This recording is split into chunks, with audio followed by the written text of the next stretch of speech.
And she says, what are the conditions under which a wife can ask for a divorce according to Shariah? So marriage is a sacred bond between a man and a woman. It's not between a man and a man. And definitely it's not between a woman and a woman. This is a natural thing. It's a religious thing in all religions, that it's between a man and a woman.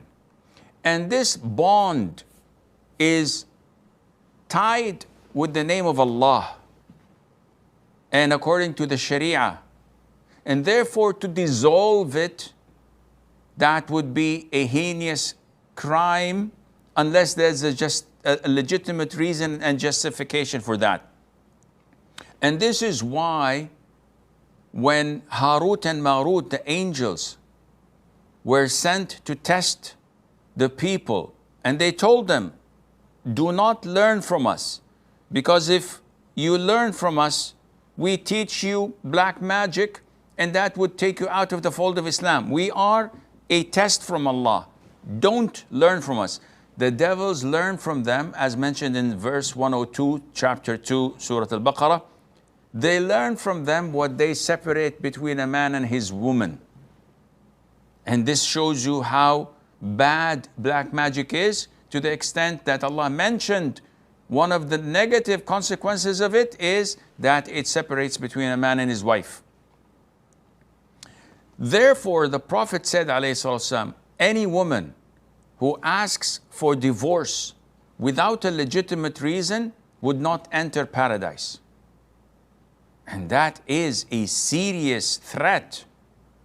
So a woman cannot just, simply because she is on her menses or she doesn't feel good, and she says, I don't want you, طلقني, divorce me.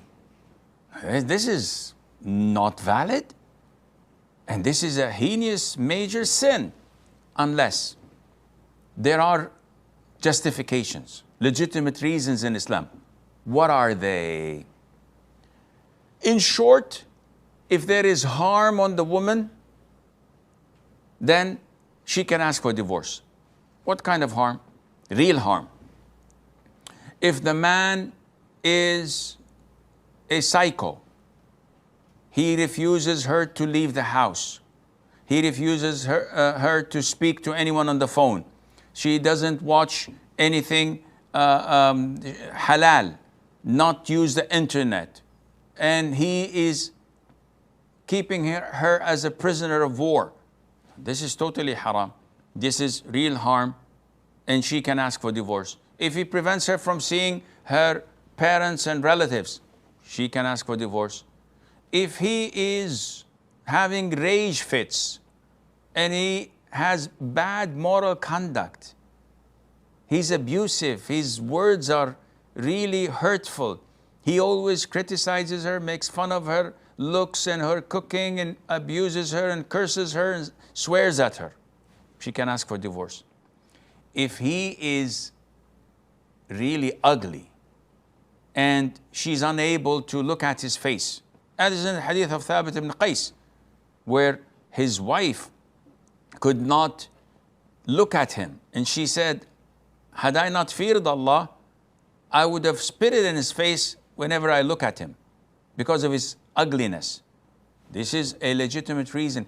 If she feels from herself that she's unable to give him his rights, whether in intimacy or obedience, and that would make her a renegade and would take her out of the fold of being a loyal, obedient, submissive wife, that is a major sin. So in order to avoid such sin, she goes for divorce. This is permissible. If he's impotent or is unable to fulfill and satisfy her in terms of intimacy, if he does not provide for her financially, and he is using her as a sugar daddy, and she is the one who works and provides for the house, very legitimate reasons for divorce, and so on. But if she asks for divorce for no reason, I don't like him, he doesn't take me to Côte d'Azur every year, he doesn't change the furniture every 6 months. I just have doubts that he has a haram relationship. No proof, but it's just my gut feeling. No, this is totally prohibited, and so on.